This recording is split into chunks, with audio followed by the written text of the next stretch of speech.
안녕하십니까. 혼란한 정치 시사 이슈를 게스트와 진행자의 혼을 담아 술술 풀어보는 송국근의 혼술 타임.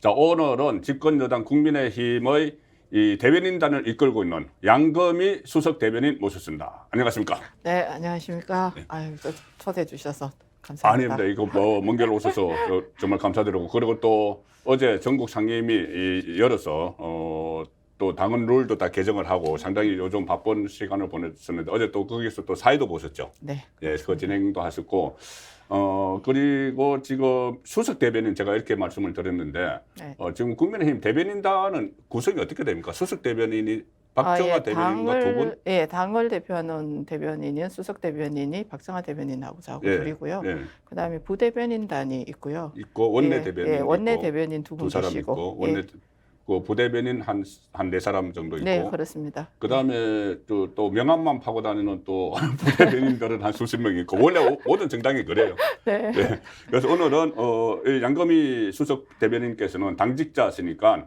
본인의 의견도 좀 말씀을 하시지만은 지금부터 하시는 말씀은 거의 당의 입장이다. 아, 예, 이렇게 그렇게, 받아들이겠습니다. 네, 이해해 주시면 좋겠습니다. 네, 그래서 네, 어제 전국위원회가 있었는데 경선 룰이 사실상 확정이 됐죠. 네, 맞습니다. 확정이 됐는데 가장 눈에 띄는 것이 그동안 70% 반영되던 책임당원 투표 비율을 100%, 네. 그리고 또 결선 투표제 도입. 네. 야, 이건데 이것 이렇게 당헌, 그러니까 경선 룰을 바꾼 이유, 지금 일각에서는 뭐 다들 그렇게 분석을 합니다. 유승민 전 의원이 이 여론조사에서 1위를 달리고 있어서, 물론 뭐 역선택 이야기도 있지만 네, 네. 이 상태로 가면은 유승민 전 의원이 당 대표가 될 가능성이 있고, 그렇게 되면은 이준석 전 대표와 마찬가지로 윤석열 대통령을 계속 공격하는 입장이기 때문에 이것이 유승민 방지 룰이다, 이런 그 평가도 있는데, 그거 어떻게 보세요? 예, 뭐 이게 사실 그 경기에 뛰는 선수가 경선 룰에 대해서 얘기하는 거는 어떻게 하면 뭐 경선 룰을 바꾸게 되면 누구한테는 유리하고 누구한테는 예. 불리하기 때문에 음. 당연히 그런 얘기 나올 수 있다고 보고요. 예, 근데 유승민 우리가 방지 룰 이번에 이야기가. 이렇게 경선 룰을 바꾸게 된 가장 큰 계기는 당원들의 어떤 그런 요구가 굉장히 많았어요. 그래서 사실은 외부에 발표하지는 않았는데 당 내부에서 여의도 연구원을 통해 가지고 당원들의 의사들을 다각면으로 아마 조사를 했던 걸로 알고 있습니다. 예. 그래서 당원들의 요구가 우리 당 대표를 뽑는데 왜 그 여론조사라는 걸 하느냐, 우리의 의사를 더 많이 담아달라. 그리고 예전에는 우리 당의 당원들의 숫자가 그렇게 많지 않았어요. 그리고 전국 정당을 그렇죠. 대표할 수 있는 그러한 부분에 있어서 부족함이 많았는데 지금은 뭐 그때 당원이 25만이었다면 지금은 80만 명을 넘어갈 그런 추세거든요. 그리고 앞으로도 더 많이 늘어날 걸로 보고 있고, 그리고 그 구성원들을 보면 수도권도 아주 숫자가 많이 늘어났고요. 그다음에 뭐 예전에는 영남당이다 이렇게 했는데 그 영남 지역보다도 오히려 수도권이 더 많은 걸로 제가 알고 있거든요. 거의 비슷해진 것 같아요. 40% 대 38% 이렇게 비슷해진 것 같아요. 그런 상황이고, 그리고 이제 뭐 MZ 세대들, 2030들, 그리고 40대까지 포함한다면 30%를 넘어가요, 30%는 구성원들이. 그렇다면 각 세대 그리고 각 지역별 대표성들을 다 가지고 있다고 볼 수 있고요. 그리고 모집단이 굉장히 극대화가 되면 여론에 수렴할 수밖에 없습니다. 그렇죠. 그게 통계의 법칙이기도 하고요. 그래서 굳이 역선택이라고 하는 위험을 무릅쓰고 그렇게 할 필요가 있냐. 그런 게 이제 당원들의 뜻이었고요. 그럼과 동시에 이제 예전처럼 30%라고 하는 여론조사를 하게 되면 여론조사 표본이 사실은 많지 않아요. 1000명에서 한 1500명 정도를 여론조사를 하거든요. 그렇죠. 근데 우리 당원들이 만약에 투표를 다 한다고 보장을 못하고 40만 명 정도가 모바일로 투표를 한다고 했을 때 여론조사에서의 한 표가 과대 대표가 됩니다. 그렇죠. 너무 과대 대표되기 때문에 그런 부분에 대한 이의 제기도 굉장히 많았어요. 그래서 이런 모든 부분들을 다 이제 저희가 담아서 여론에 결국은 수렴할 것이라면 굳이 위험한 어떤 그 역선택이라고 하는 걸, 사실 역선택이라고 볼 수밖에 없는 게 유승민 대표를 당에서 조사하면, 당원들을 대상으로 조사하면 한 7% 정도 그 지지가 나와요. 근데 여론으로 하게 되면 굉장히 높은 수치가 나오잖아요.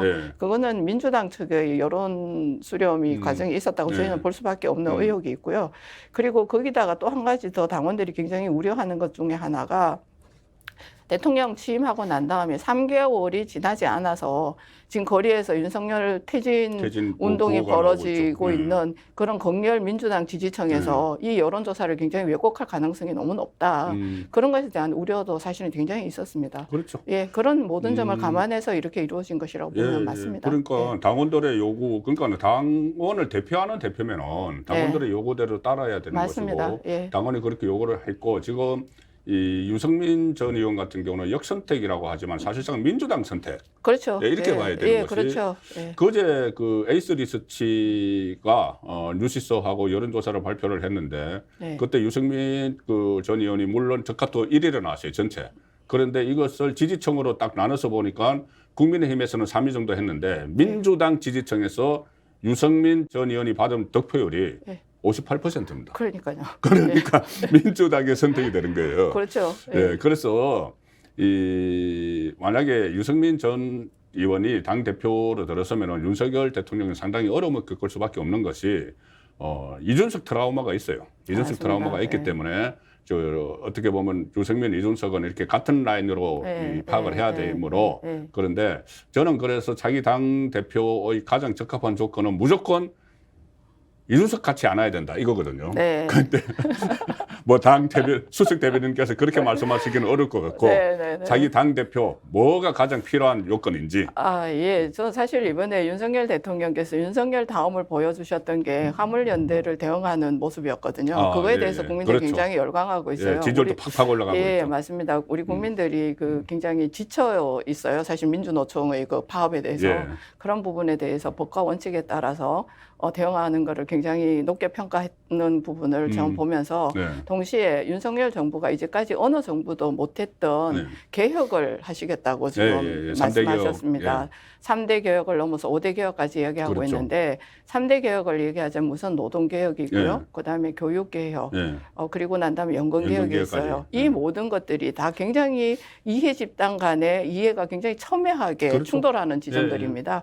그래서 어느 정부도 이걸 사실 손 못 댔고 특히 문재인 정부에는 포퓰리즘이라고 하는 그 정책 때문에 전혀 아마 이것에 대해서 손도 안 댄 상황이었는데 그럼에도 불구하고 우리가 반드시 이걸 해야 되는 이유가 있습니다.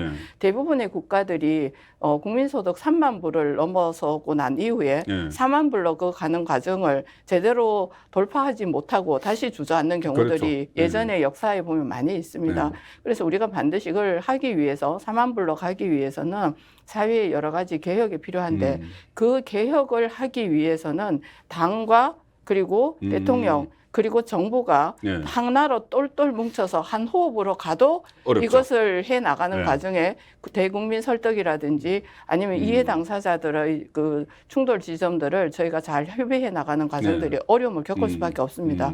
그러한 부분에 대해서 우리가 꼭 이루어야 될 개혁을 위해서도 대통령과의 호흡이 무엇보다 중요하고 그 호흡을 통해서 이번에는 꼭 이걸 달성하기를 저는 바라는 거예요.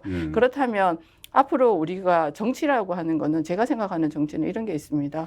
미래의 관점으로 봐야 되고 미래 세대들을 위한 정책이 만들어져야 되는 것이 굉장히 중요한 지점입니다. 그래서 미래 세대들을 위한 연금 개혁, 그다음에 미래 세대를 위한 교육 개혁, 그다음에 미래 세대를 위한 노동 개혁이 이루어져야 되고 그 노동 개혁이 이루어진다면 아마 그 근로자들의 임금이 10% 정도 오른다고 하는 게 전문가들의 견해더라고요. 그러한 것 등을 온 국민이 합쳐서 이 난관을 그리고 지금 현재 경제가 굉장히 어렵지 않습니까? 이 경제를 뚫고 나가기 위해서는 어쨌든 당과 정이 한 목소리를 내야 되는데 거기에서 가장 중요한 것이 당대표의 역할이고 당대표가 대통령과의 얼마나 의사소통이 제대로 되느냐.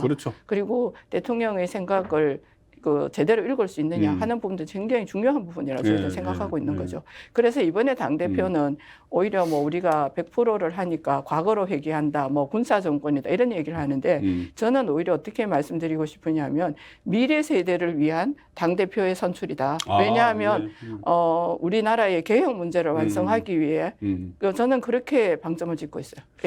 그러면 호흡이면은 그 자기 당대표 일단 호흡을 맞춰야 되고 자기 당대표도 어떤 개혁에 대한 마인드가 확실히 있어야 되네요. 그럼요. 당연하죠. 그러니까 3대 개혁에 대해서 윤석열 대통령도 이야기했지만 이거 욕먹는 개혁이거든요. 네. 그런데 그 욕을 먹으면서도 완수할 수 있는 그런 개혁 의지가 있는 사람이 당대표가 돼야 그럼요. 되고 예, 예. 윤석열 대통령과 호흡을 맞춰서 본인의 정치를 하지 않아야 된다고 생각해요. 본인의 정치 안 하는 네. 그러니까는 이준석처럼 그런 정치 안 하는 네. 개인적으로는 그러면 그런 정치 안 하는 주자가 누가 있다고 보세요 지금? 아니요, 뭐 우리 당에 훌륭한 주자분들이 많고 10명 전부 다. 그거에 대해서는 뭐 제가 논평을 하거나 예. 아니면 수석 일일이 대변인 말씀드리는 입장이니까. 거는 예. 적절하지 않은 것 같습니다. 예. 예. 그래서 지금 말씀하시는 게 그 윤석열 대통령과 호흡을 맞출 수 있는 특히 네. 개혁 부분에서 예, 예. 그런 그 당 대표가 필요한데 지금 윤석열 대통령 윤심 이야기를 하면 뭐 당무 개입 이렇게 시비를 거는데 저는 그것은 잘못된 거라고 봐요. 왜 그러냐면은 네.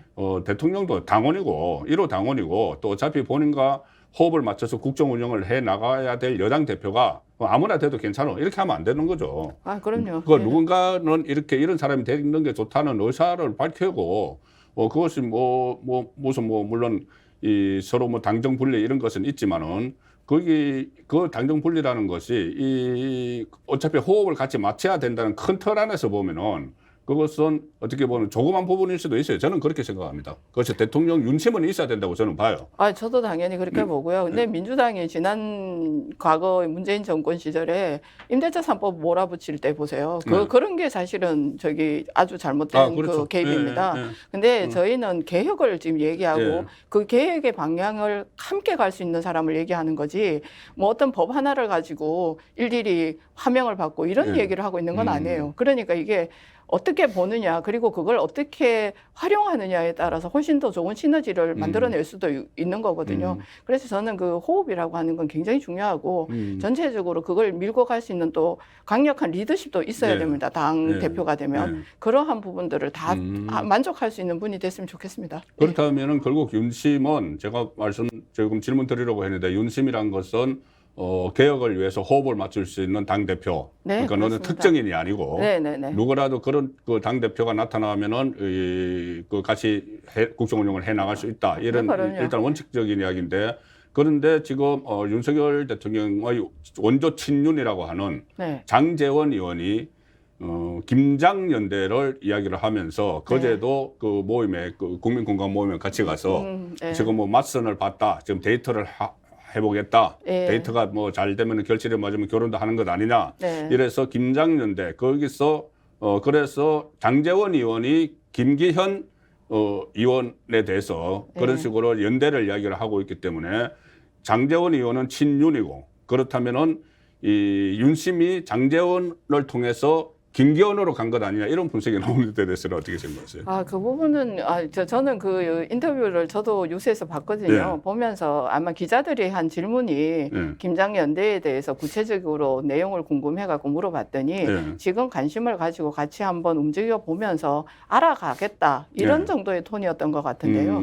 너무 이제 성급하게 그것이 이제 네. 결론을 내는 것은 아닌 것 같고 이제 지금부터 당권 주자들이 아직도 뭐 출마 선언을 안 하는 분들도 계시고 관심은 네. 있지만 뭐 나경원 대표라든지 권성동 대표라든지 그런 분들이 있는데 그렇게 되고 난 이후에 주자들이 다 올라오면 아마 그런 부분 가지고 장제원 의원님께서도 그런 생각들을 가지고 계시는 것 같고 그래서 그거를 가지고 지금 현재 모든 결론이 났다 이렇게 보는 거는 조금 너무 초반이고. 지나치게 간 거가 아닌가 그런 톤으로 얘기하셨던 걸로 저는 들었어요. 그리고 사실 국민공감 모임에 저도 갔었거든요. 저는 발족할 때도 갔고 이번에도 갔었는데 굉장히 공부 내용이 좋아요. 들어볼 만한. 공부 모임이죠 원래. 예. 그래서 너무 내용들이 좋아서 그건 누구라도 와서 당원 누구라도 들을 수 있는 거고 그래서 이런 모임들이 특히 지난번 모임에서의 그 내용은 노동개혁에 관한 내용이었어요. 근데 그걸 뭐 노동개혁이 대통령께서 말씀하시고 나온 게 아니라 그 전에 미리 잡혀 있었다고 하더라고요. 그럼에도 불구하고 시기가 딱 절묘하게 맞았네요. 예,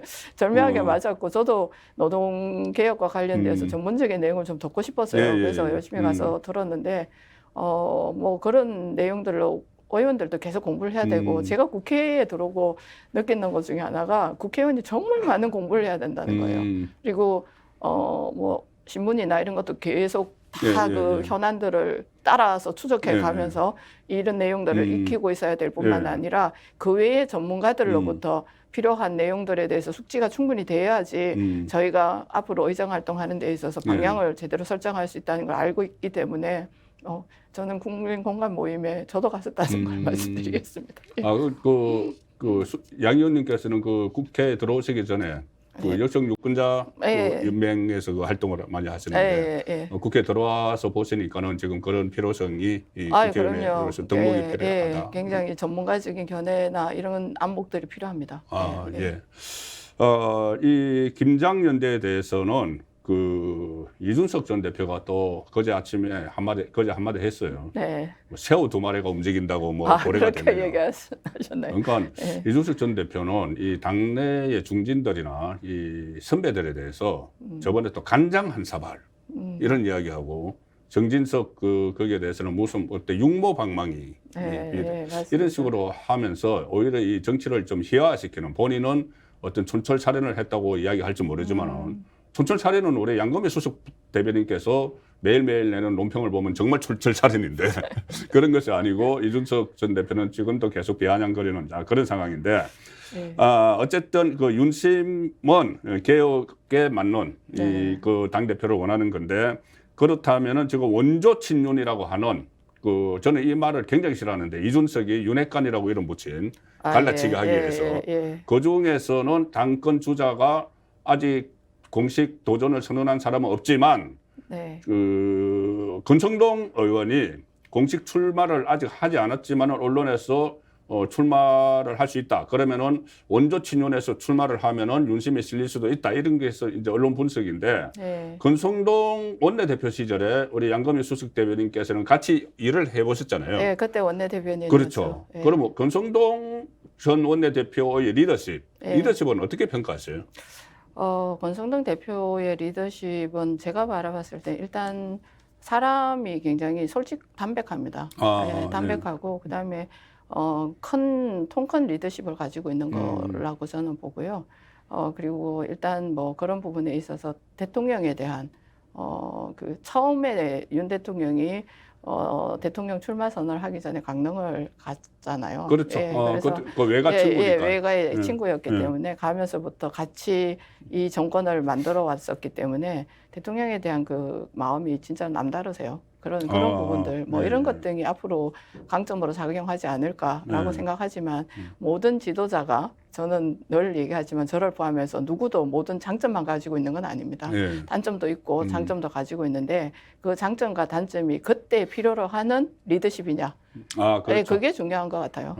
지금의 그러니까는 그 국민의힘 당대표에게 필요한 리더십은 철저한 개혁 마인드, 개혁 마인드가 있고 이준석 같이 하는 유승민 같이 하는 그래서 개혁 마인드로 그 대통령과 호흡을 맞춰야 되는데 아무래도 지금 10명 정도의 주자가 있기는 있지만 지금 윤석열 대통령이 처음에 이 정치권에 진입할 때 사실 그때 길을 깔아준 사람은 몇 사람 안 돼요.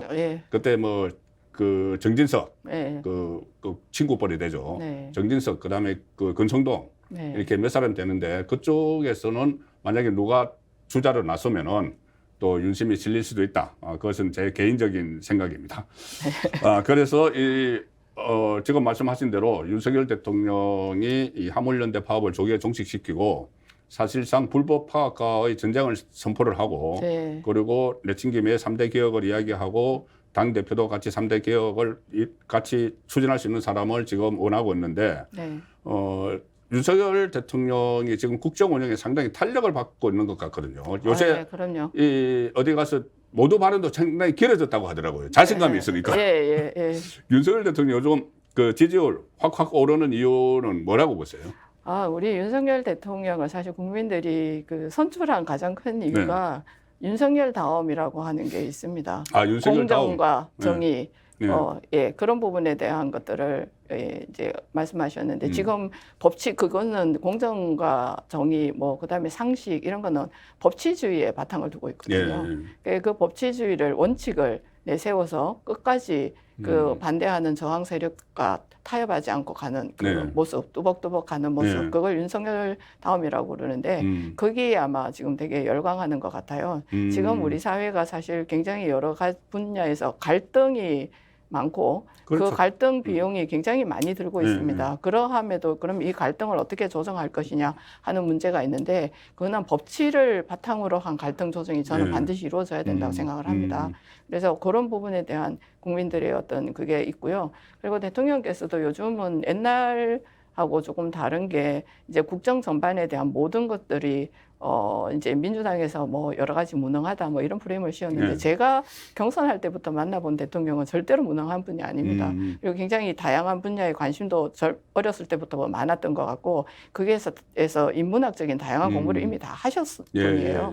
그래서 그 자유나 연대, 인권에 대한 신념이 확실한 거는 아마 그때부터 갖추어진 본인의 어떤 가치였던 것 같습니다. 그런 것들이 이제는 실질적인 정책하고 결합돼서 이제 그것들이 술술 국민들에게 나오는 거예요. 대본 없이 계속 말씀을 하시거든요. 그 내용들이 이제 국민들이 이제는 지난번에 왜 그 국정 전체에 대한 앞으로 내년의 국정 현안에 대해서 국민 100분들과 함께 이거 진행을 했었잖아요. 그때 대통령의 진본명을 더 보셨을 것 같아요. 저는. 그리고 앞으로도 각 부처별 보고도 그렇게 받겠다고 얘기하셨잖아요. 국민과 직접적인 소통. 그걸 통해 가지고 앞으로 윤석열 정부는 이렇게 일하겠다라고 하는 모습을 보여주고 계시잖아요. 그러니까 이때까지는 일을 한 게 뭐야 이렇게 얘기를 했는 분이 있다면 이제 윤석열 정부가 무엇을 하겠다는 게 명확하게 국민들에게 설명되고 있다는 거예요. 그게 굉장히 중요한 포인트입니다.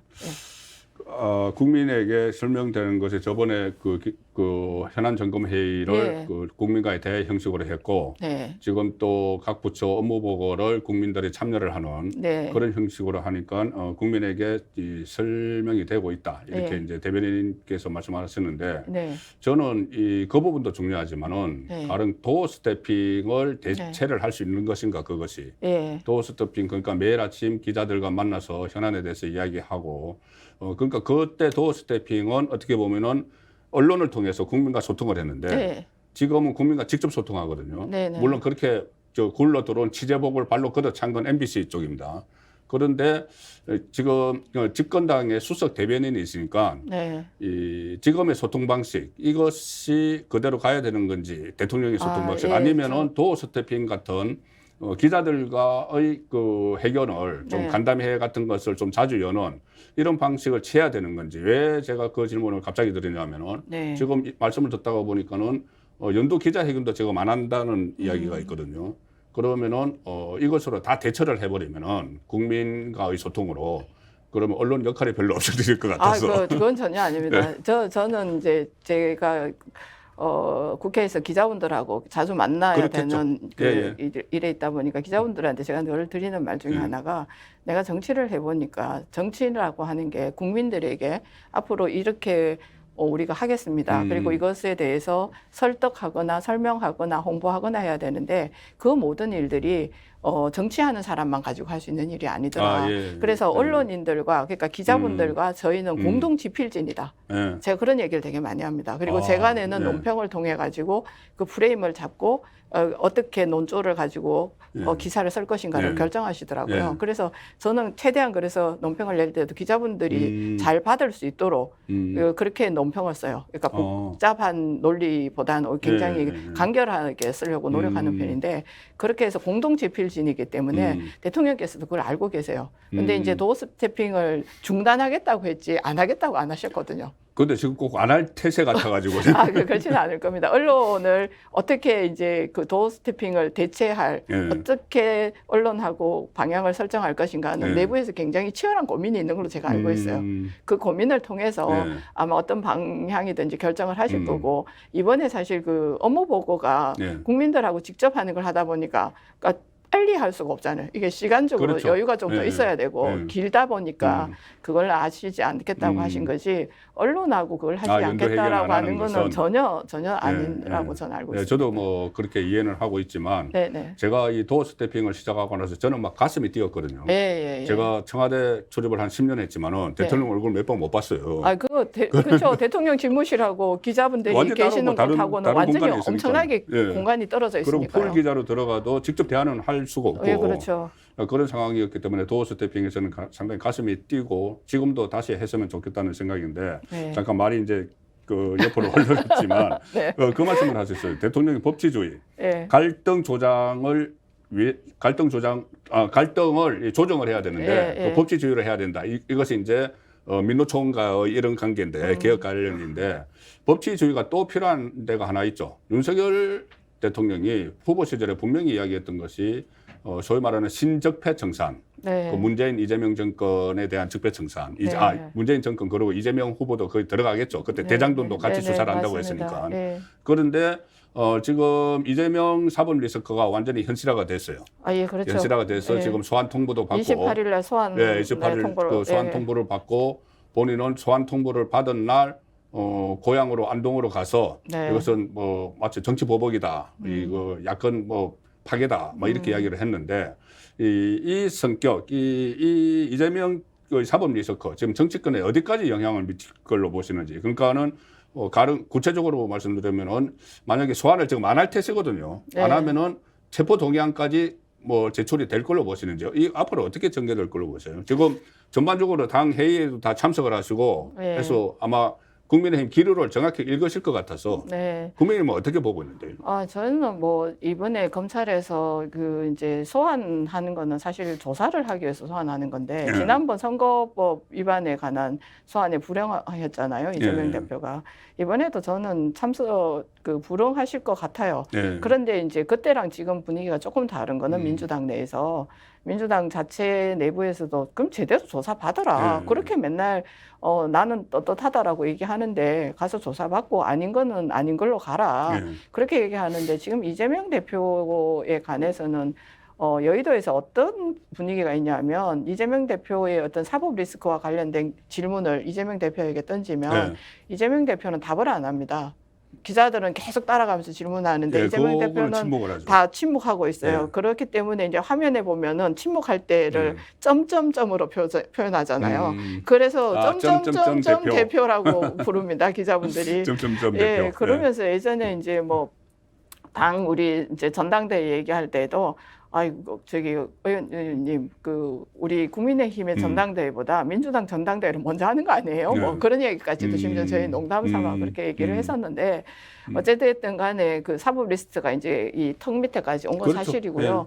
제3자 뇌물죄는 사실관계가 너무 분명해요. 그거는 뭐 그 너무나 분명한 관계이기 용도 때문에. 변경을 다 해줬으니까요. 예, 그래서 이제 그거를 갖다가 사법부에서 이게 이제 사실 그때 뭐 두산이든지 아니면 네이버든지 이런 그 기업들이 지속적으로 성남 FC의 후원을 예전부터 해가 오거나 했다면 뭐 그 부분에 대해서 뇌물로 인정할 부분에 대한 그게 논점이 흐려지는데요. 근데 딱 한 번 하고 끝이에요. 그렇죠. 예, 그 말은 주고받겠다는 얘기거든요. 그건 누구라도 분명하게 상식적으로 생각할 수 있는 일이기 때문에 그런 건 너무나 분명하고요. 그 다음에 이제 뭐 복잡한 게 지금 대장동 관계들인데 대장동 관계는 지금 계속해서 그걸 추적해 가고 있는 상황인데 저는 거기에 곧 내부적으로 드러날 거라고 생각을 합니다. 뭐 그런 리스크들이 있다가 보니까 검찰에서는 소환해서 조사를 해야 되고 지금 정점에 있지 않습니까? 다른 사람들 다 구속하고 그렇죠. 소환해서 지금 조사하고 있는데 마지막에 이제 그 정점에 있는 이재명 대표를 소환해야 되는데 본인이 계속 불응한다면 뭐 이번에도 서면 조사도 할 수 있을 거고 만약에 불응한다면 또는 뭐 예를 들어 가지고 검찰이 가서 조사를 하는 방법도 있을 수는 있는데 이런 모든 걸 다 해도 안 될 경우에는 체포를 해야죠. 그렇죠. 그렇게 되면 이제 체포 동의안이 국회에 들어올 건데 그때는 국회가 열려 있을 때는 체포 동의안이 이제 저희가 가결을 해야 되지만 국회가 안 열려 있을 때는 그거와 관계 없거든요. 그래서 우리가 생각하는 거는 방탄국회 계속 열렸죠. 예, 민주당에서는 방탄국회를 계속 열려고 할 거다. 예, 그리고 계속 정치적인 파장을 만들어서 이걸 정쟁용으로 프레임을 씌워서 가려고 할 거다. 그러다 보니까 계속 국회에서 일어나는 모든 일들은 국민들 보시기에 굉장히 피곤한 상태를 만들어질 거예요. 저는 그 점이 제일 우려스럽습니다. 사실은 우리는 원칙을 세워가기 위해서 충분히 싸우고 있는데 그렇다고 해서 그 원칙을 훼손하면서까지 민주당의 어떤 그걸 덜어주거나 합의해 줄 수는 없는 거 아닙니까? 그러다 보면 계속 우리 내에서는 뭐 언론에서는 우리 이야기만 설 수 없고 이쪽 이야기도 들어야 되니까 계속하면 국민들 보시기에 저 싸움하는 걸로만 비춰지는 부분이 있을 거예요. 크게 보면 그냥 정치 불신이 되는 거죠. 그렇죠. 그래서 그것 때문에 늘 정치인이 불신의 대상이고 그다음에 국민들을 편안하게 해줘야 될 정치가 오히려 국민들을 괴롭게 하고 피곤하게 하는 그러한 일이 생기는 것에 대해서는 사실 굉장히 우려스럽고 그게 죄송합니다. 사실. 근데 그거는 제 생각에 빨리 정리될 것 같아요. 네. 민주당이 손절을 해버릴 것 같거든요. 아, 민주당 내 분위기가요? 민주당에서 이재명 대표를 손절을 하는 네. 지금도 그런 분위기가 있는데 가령 지금 뭐 검찰 소환 조사받은 건 성남 FC죠. 그런데 네. 뭐 변호사비 대납 의혹 이거 상당히 큽니다. 지금 그거는 예. 굉장히 깊게 수사가 쌍방울 들어가고 하고 있는 걸로 같이 알고 돼 있어요. 있고 예. 그다음에 이 대장동도 지금 정치 자금도 네. 뭐 정진상, 김용 다 구속되고 이재명 혼자 남은 상황이고 그러면은 앞으로 이 수사를 다 다른 부서에서 하니까 네. 검찰 다른 부서에서 하니까는 계속 소환 조사를 여기저기서 막 올 거예요 검찰에서. 네. 그러면은 그 이재명 대표 당무를 못 하죠. 그리고 또 지금도 뭐 혼밥 예, 지금도 뭐 혼밥하신다고요. 그리고 혼밥하죠. 그러니까. 그리고 또 그 선거법 위반 그 재판도 시작됐거든요. 네, 맞습니다. 이렇게 되면은 민주당이 못 견뎌서 뭐 손절을 할 그럴 가능성이 저는 상당히 높다고 그런데 또 보는데. 여의도에서 나오는 그 야당 출입 기자들한테서 나오는 얘기는 그래서 혹시 이제 감옥에 가더라도 네. 거기서 공천할 거다. 그 1심 판결이 날 때까지 그런 게 있지 않습니까? 바뀌었잖아요. 그렇죠. 예. 당헌을 개정해 놨죠. 예, 맞습니다. 윤리심판원에서 하던 걸 당무위원회에서 해서 예. 이것이 정치 보복이라고 판단을 하면은 그 당직을 유지할 수 있도록 해놨죠. 그럼요. 예. 그러면은 지금 민주당 의원들이 예. 그 이재명 리스크에 대해서 막 불안해하면서도 쫓아가는 게 공천 때문에 그렇거든요. 그렇죠. 예. 그러면은 공천권을 감옥 안에서도 쥐고 있다고 하면은 그거 쉽지 않은 일이죠. 그렇게 되면 국민들이 가만 안 있을 겁니다. 그 예, 정도 되면은 예. 그렇게까지 이 정략적으로 이렇게 민주당이 대응을 하면 국민도 가만히 있지 않을 텐데 민주당도 지금 내부가 엉망진창이에요. 네. 그 이재명 빼고도 네. 지금 그 누구죠 이정건 사무부총장 그 네, 뇌물 사건 예. 거기서 또 그 마포의 노웅래 노웅래 의원 뭐 의원님. 집안에서 3억 원 현금 뭉치 발견되고 예. 그런 것도 있고 최근에 또 국민들을 참 우라통 터지게 하는 게 신현영 의원 예, 신현영 그 의원. 닥터카 예. 콜 택시로 이용한 거. 네. 그러다가 남편과 같이 동성해서 이 사진 찍은 거. 네. 사진 15분 머물면서 사진 찍고 왔는데 또 장관차 타고 가면서 차관을 내려한 거. 예.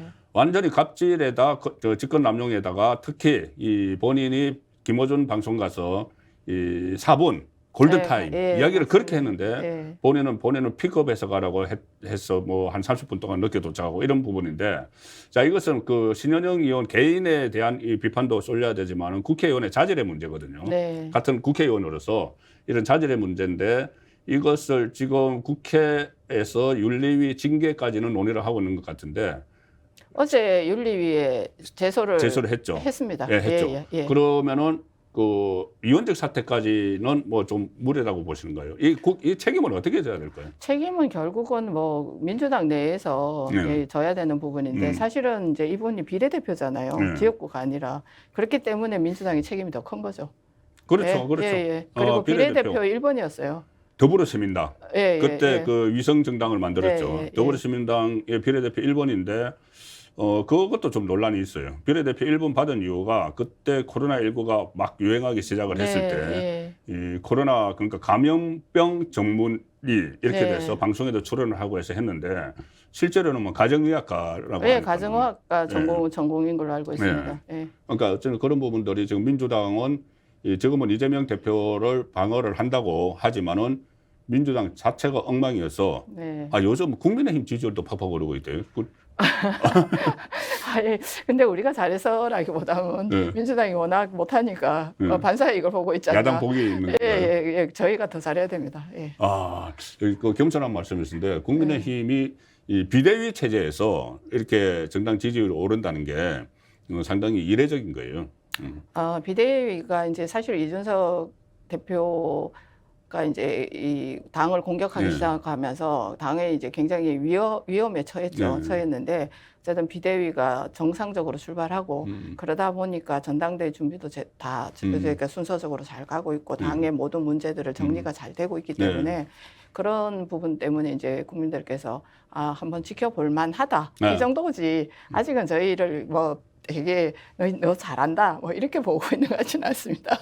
그래서 더 잘해야 됩니다. 어쨌든 결과적으로 이준석이 퇴출되고 나니까 이렇게 좀 이 당이 안정이 되는 그런 모습인데 그때 그 가처분 이 소동 얼마나 그렇게 했습니까? 진짜 저는 그때 너무 힘들었습니다. 그렇죠. 원내 대변인 하면서 동시에 당 대변인까지 역할을 같이 했었거든요. 그러다 보니까 정말 안 좋은 내용을 국민들께 계속 그러니까, 이제 예. 이렇게 발표를 해야 되는 입장이어서 그때 사실 진짜 힘들었어요. 마음고 심적으로도 힘들었고. 저도 유튜브 하면서 잘 모르는 내용을 이야기를 하려니까 가처분 이거 예. 법리 문제 가지고. 네. 어쨌든 지금 그래서 윤석열 대통령과 국민의힘 지지율이 지금 쌍거리로 올라가고 있는 상황인데 네, 그렇죠. 그것을 여러 가지 이유가 있지만 조금 전에 제가 말씀드렸다시피 이 대선 후보 때 약속했던 신적폐 청산. 네, 그렇죠. 그런데 그 이제 네. 두 가지인데 하나는 이재명 대표와 관련된 것이고 하나는 문재인 전 대통령과 관련된 거예요. 근데 문재인 전 대통령에 대해서는 상당히 좀 민감한 건 사실입니다. 전직 대통령이고 네. 우리나라에 워낙 이 전직 대통령 문화가 없다. 네. 대통령 임기 끝나면 감옥 간다. 예. 이런 게 쭉 이어져 왔기 때문에 상당히 이 조심스럽고 특히 오늘 그러니까 어제도 그 보도가 됐지만은 이 서해 공무원 피격 사건에 대해서는 네. 그 서훈 안보실장 그다음에 박지원 국정원장 네. 서욱 그 국방부 장관만 기소를 하고 문재인 전 대통령에게는 수사를 안 하는 걸로 지금 결론이 나고 있던데 그런데 그렇게 하려고 했는데 또 이 통계 조작 사건이 터졌어요. 네, 맞습니다. 그러니까 이것도 상당히 심각한데 자 전직 대통령에 대한 수사 어디까지 해야 되는지 법대로 해야 되는지 예. 정부적인 판단을 좀 해야 되는지 예.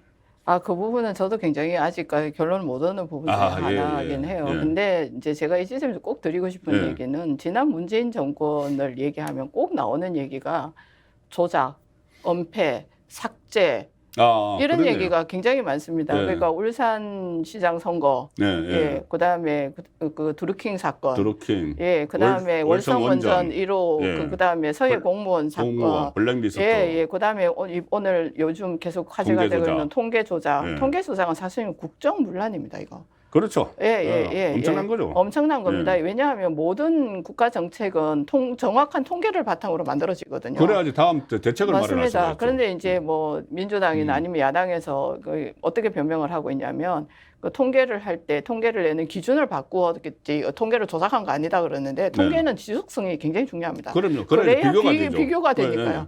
근데 그거를 바꿔놔놓고 아무렇지 않다. 뭐 심지어 집값 얘기할 때 김현미 장관 11%라고 얘기했는데 뭐 KB 국민은행에서는 52%인가 그랬었어요. 경실련도 그렇게 나왔어요. 예, 경실련도 그렇게 나오고. 그런데 이번에 보니까는 그 부동산원이라고 국토부 산하 거기에도 통계 자체가 안에 내부의 통계가 두 개가 다 달라요.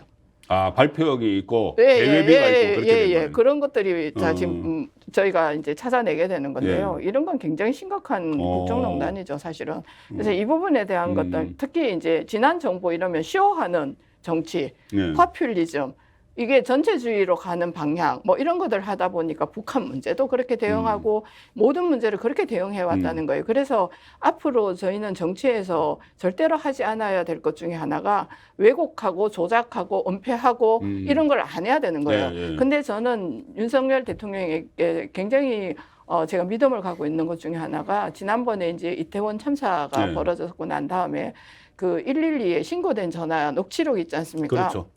그거 풀면 정부에 굉장히 심각하게 안 좋은 영향을 주는 걸 아시면서도 불구하고 완전 초반에 그대로 바로 공개를 하라고 그렇죠. 숨기려고 해서 숨겨지는 일이 아니다. 그렇게 말씀하셨거든요. 그래서 바로 풀었고 이번에 이태원 참사와 관련해서 뭐 야당에서는 계속해서 우리가 국정조사를 안 받으려고 하느냐, 뭐 국정조사에 대한 마음이 없다 이렇게 얘기를 하지만 저는 대통령은 그렇게 하시지 않을 거라고 봅니다. 왜냐하면 제대로 된 수사를 하겠다. 그리고 그 수사하는 데 시간이 필요하고 외국 같은 데는 어떤 이런 큰 대형 사건들은 조사하는데 1년 이상 걸립니다. 그리고 어떤 경우는 몇 년이 걸리는 경우도 있고요. 그렇게 조사를 해서 이것에 대한 문제점을 제대로 파악하고 앞으로 이런 일이 발생하지 않도록 하는 시스템을 만드는데 더 많은 에너지와 공을 들여야 되는 거지. 이게 뭐 정쟁으로 이용해가지고 사회적 갈등 비용을 높이는 거 그거는 절대로 하지 않아야 될 일인데 대통령께서 그거에 대해서 굉장히 정확하게 알고 계세요. 그래서 저는 앞으로 이걸 절대로 은폐하거나 아니면 축소하거나 하시지 않을 거라는 확실한 제가 믿음이 그때 112 공개하시는 거 보고 제가 알았어요. 대단하신 분이에요. 완전히 차별되네. 그러니까는 검사 출신 윤석열 대통령은 모든 것을 정황 증거 뭐 이런 것으로 진실을 밝혀나가는 거니까 그 감출 이유가 없어. 다 이제 다 그렇죠. 확보를 해서 하는 건데 그렇죠. 변호사 출신 문재인 전 대통령 왜 그렇게 은폐를 하고 글쎄, 저도 참 이해할 수 없는 부분이에요. 네. 지금도 이해할 수 없는 게 굉장히 이중적인 그 사고를 갖고 계신 네. 것 같아요. 그 뭐 저기 고미와 송강이, 그러니까. 예, 그거 뭐 파양하고 난 다음에 그 다음에 또 뭐 내가 보고 싶어서 광주로 우치 네. 동물관으로 가겠다, 네. 동물원으로 가겠다, 그런 표현도 이상하고, 그 다음에 유기견 토끼 달력 만드신 것도 네. 굉장히 이중적 사고이신 것 같고, 그리고 이제 그분이 보면은 저는 이제 제가 산중에 있어요. 산중에 있으니까 풍력 발전이라든지 태양광 그게 저희들 중요한 이슈 중에 하나거든요. 그 신안 앞바다에 가서 풍력 발전 그거 할 때도 어떤 일이 있었냐 하면 이제 풍력 발전을 하는 이제 이게 날개 이게 이제 돌아가지를 않은 거예요. 바람이 없어가지고. 그렇게 하니까 이 풍력 발전은 바람이 있다고 하는 게 증명이 돼야 되잖아요. 그래서 그걸 새로 세우는데 돈을 몇 억을 쓴 거예요. 그래갖고 그걸 이제 연출한 거죠. 대통령이 그날 와서 그러니까 이 말 한마디 하시기 위해서. 그러니까 이런 것들이 사실은 대통령으로 사시면 안 되는 거죠. 그러니까 그런 것에 대해서 너무 저기 뭐냐 하면 왜 그렇게 하실까? 지금도 그런 부분이 있어요. 굉장히 서해 공무원에 관해서는 저렇게 냉정하게 아들하고 약속했잖아요. 편지 아들이 그렇죠. 보냈을 때 내가 꼭 그거 밝혀주겠다고 했는데, 아들. 예. 그거에 대해서도 전혀 지금 답 안 하고 있으면서 다른 것에 대해서는 꼭 입장을 내시고. 본인과 관련된 거는 그건 다 입장을 내시는 거예요. 그리고 청와대를 떠날 때 잊혀지고 싶다고 하셨잖아요. 잊혀지고 싶다고 하시면 절대로 안 해야 될 게 SNS예요. 근데 SNS 제일 열심히 하시잖아요. 그러니까 굉장히 자기 방어를 해야 되니까. 네, 저는 좀 이중적 어떤 그 가치를 가지고 계시는 게 아니냐 그런 생각 가끔 할 때가 있습니다. 정말 그러니까 위장, 은폐, 이 조작 이런 거 말씀하시니까 또 얼핏 생각나는 게 그때 서민주택에서 거기 이제 방문한다고 했는데 그때도 그냥 뭐 보여주기 이런 거 임대주택 너무 평수가 작아서 사실 국민들의 인기가 없었거든요. 근데 그게 또 요즘 이번에 예산 관계도 그런 거예요. 대통령께서는 국민들이 원하는 게 청년들이 원하는 거는 자기 집을 갖는 거다. 그래서 분양주택에 더 많은 예산을 써야 된다. 원가주택, 청년 원가주택 이런 거 해야 되는데 민주당에서 끝까지 이재명 대표가 고집한 게 임대주택에 관한 거예요. 그렇다고 우리가 임대주택에 예산이 없었느냐 하면 아니에요. 그때보다 더 늘어서 있었어요. 그런데도 그걸 많이 늘려라라고 하는데 사실 이 정치라는 거는 국민들의 눈높이에 맞아야 돼요. 내가 이것이 좋다고 해서 계속 고집해서 될 일은 아니거든요. 그래서 저는 그러면서 그런 예산을 뭐 비정한 예산이라고 제목을 붙여서 얘기하는데 정말 실소를 금할 수가 없었습니다.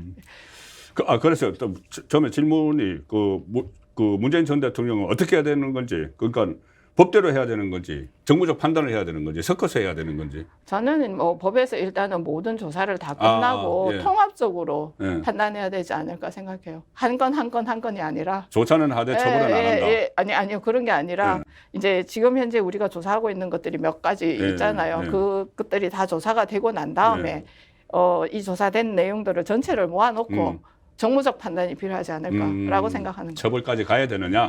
아니면 정말 국민 통합적 차원에서 처벌을 면하게 하고 그렇지만 그 내용의 잘못된 부분에 대해서 분명히 짚어야 하느냐 그런 게 필요하지 않을까 악순환의 생각해요. 고리를 이제 여기서 그냥 끊어야 되느냐? 그런데 악순환의 고리를 여기서 끊기에는 지연제가 너무 많으면 그거는 또 안 된다. 과거에 이것보다 덜 지연제를 가지고 이 전직 대통령들이 이렇게 뭐 감옥도 가고 백담사도 가고 했는데 가령 예를 들면은 그것보다 더 큰 죄가 있는데 그걸 묻을 수는 없다.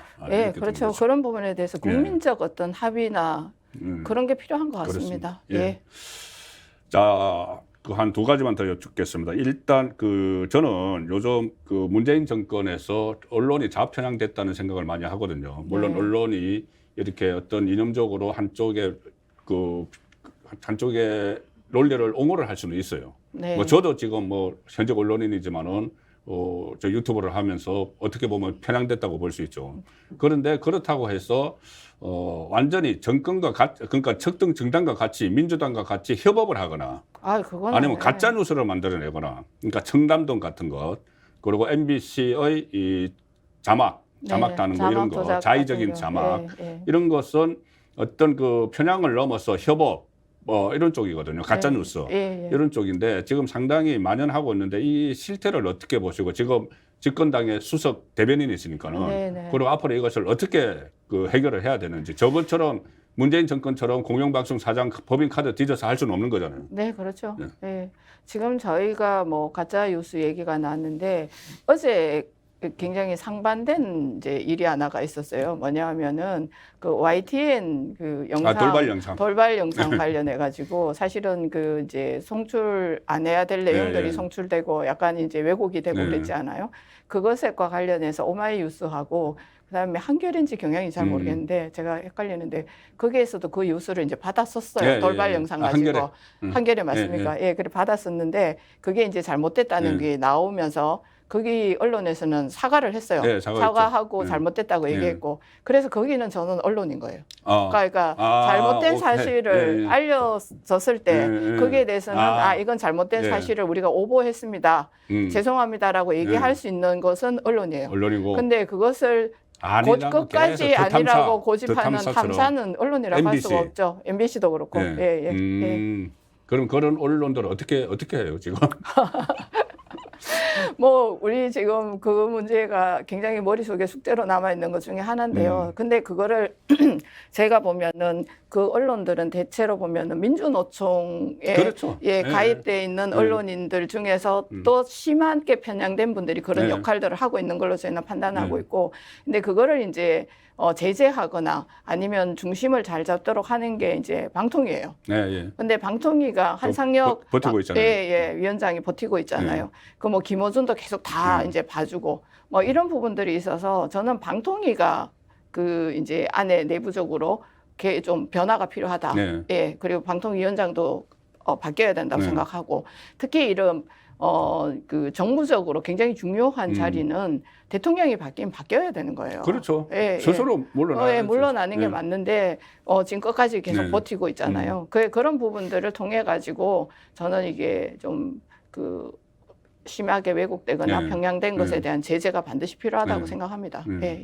자정적인 노력을 일단 하도록 하는 그런 방향으로 유도를 해야 되는 거죠. 일단 그걸 하고 그 이후에 또 문제점이 있다면 다른 이제 정책을 얘기해야 되는 거죠. 제도를 바꿔야 되는데 지금 현재 그걸 가지고 과하게 저희가 어떻게 표현하는 거는 사실 적절하지는 않죠. 좋은 언론에 제가 예를 아까 말씀드렸는 거. 그 반성을 하면은 좋은 언론이다. 그리고 끝까지 버티고 아니다. 그러면서 또 돈벌이까지 하고 먹방하고 그렇죠. 탐사 이러면 그건 언론이 아니다. 그거는 돈벌이 수단이죠, 사실. 그리고 가짜 그러니까 조작성이 있는 그 자막을 단 기자에게 표창장 주고 그러면 언론이 아니다. 알겠습니다. 그 상식적이지 않잖아요. 그렇죠. 그러면 언론이 아니다. 비상식적이면 언론이 아니다. 제가 조금 전에 잠깐 설명드렸다시피 그 여성 유권자 그 활동을 하시다가 여성 유권자 연맹 총재라고 중앙회장이요. 중앙회장. 저는 왜 총재로 기억이 돼요? 중앙회장. 중앙회장에서 많은 활동을 하시고 국회의원 되신 지 이제 한 2년 반 정도 됐었는데 간단하게 소감하고 국회의원 하면서 내가 왜 국회의원을 하는지, 내가 앞으로 정치적으로 뭘 하고 싶은지, 법안도 좋고 이런 법안도 좋고. 자, 마무리 말씀 겸해서 들려주시죠. 사실 정치권에 들어올 때 굉장히 고민했습니다. 인재 영입 1호였거든요. 여성 인재 그렇죠. 1호였는데 제가 그 소리를 안 들었는데. 현실 정치를 해보겠냐는 제안을 받고 생각할 시간을 3개월만 주십시오. 제가 그랬어요. 그리고 이제 3개월 동안 엄청 고민을 하면서 제가 그만한 그릇이나 능력이 되는지 그런 부분에 대한 자기 성찰을 좀 했습니다. 하고 이제 정치권에 들어왔는데 들어와서 점점 시간이 지날수록 제가 느끼는 게 뭐냐면은 국회에 야당이든 여당이든 저는 이제 전자공학을 전공했어요. 그렇죠. 공학을 전공한 특히 전자공학을 전공한 정치인은 민주당에도 없고 우리 당에 제가 유일합니다. 거기 뭐 김영식 의원님 같은 경우는 기계공학을 했지만 공학을 전공한 정치인이 없어요. 근데 해외에 보면 뭐 대처도 그렇고 그다음에 저기 그 독일의 메르켈? 메르켈 총리도 그렇고 다 그런 그러니까 이과 출신들이에요. 여성 그런가요? 정치인들 중에서도. 저는 그래서 박근혜 전 대통령도 이과. 전자공학과. 맞아요. 그래서 저는 제가 지금 현재 우리 당의 반도체 특별위원회 맡고 있어요. 그리고 그에 대한 제 신념도 굉장히 확고하고. 양향자 위원장님. 양향자 위원장님이 이제 무소속으로 저희도 하고 있죠. 그리고 이제 국회에서 이제 이 4차 산업과 관련되어지는 첨단 산업위원회가 만들어지는데 거기도 제가 위원으로 들어가는데 거기에서 그런 역할을 통해서 앞으로 대한민국이 굉장히 이게 터닝 포인트에 와 있습니다. 경제적으로도 그렇고 그다음에 과학 기술적으로도 그렇고 과학과 기술과 데이터에 기반한 그러한 법을 만들고 그렇게 산업 생태계를 육성하는 데 역할을 하고 싶고요. 그다음에 제가 여성 유권자 연맹을 했기 때문에 사회적 약자에 대해서 관심이 되게 많습니다. 그리고 제가 이제 국회에 들어오기 전에는 봉사활동을 굉장히 많이 다녔고 그래서 그와 관련되어지는 일 두 가지 트랙으로 저는 의정활동을 합니다. 사회적 약자를 위해서 뭔가를 할 수 있는 법과 제도를 만들고 그들의 이야기를 들어주고 그다음에 이제 두 번째는 첨단 산업과 관련되어지는 앞으로의 미래 먹거리 산업, 뭐 미래형 모빌리티라든지 아니면 로봇이라든지 이런 쪽이 사실 제 전공이기 때문에 반도체 이런 데 있어서 그 산업 생태계를 살리는 역할을 하도록 하는 게 제 꿈입니다, 사실은. 네. 하고 싶으신 일들을 지금 폭포수 같이 쏟아냈습니다. 그런데 지금은 집권당의 수석 대변인으로서 매일매일 촌철살인 같은 논평을 폭포수처럼 쏟아내고 계신 우리 양금희 의원님 모시고 좋은 말씀 많이 들었습니다. 오늘 감사합니다. 네, 고맙습니다.